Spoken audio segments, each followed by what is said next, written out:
Cette année 2020 se célèbre le 75e anniversaire de la création de l'Organisation des Nations Unies. L'occasion, selon le président gabonais Ali Bongo Ondimba, pour le Concert des Nations, de se remettre au niveau des idéaux qui ont présidé à la naissance de cette organisation mondiale. Pour le dirigeant gabonais, des réformes sont nécessaires.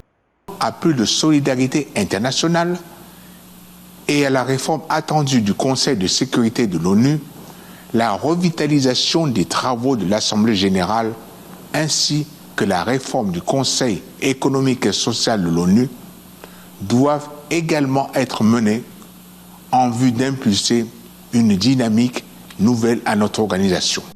Au-delà des attributions politiques des organes de l'ONU, il est temps d'insuffler aux institutions de Bretton Woods un souffle nouveau pour en faire de véritables moteurs de développement et de croissance mondiale.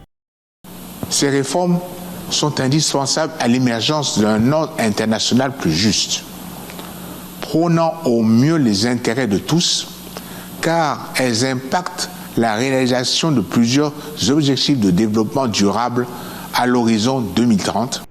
Le multilatéralisme, enjeu important de cette session de l'Assemblée générale des Nations unies, doit desservir la justice et les aspirations légitimes de tous les peuples. Le président Bongo Ondimba a pour ce faire relevé un lien souvent négligé entre les pressions du commerce mondial sur l'Afrique et l'insécurité sur le continent. Dans la même dynamique, une justice plus équitable consisterait sans doute à rétribuer les pays qui disposent de matières premières le juste prix de leurs ressources naturelles.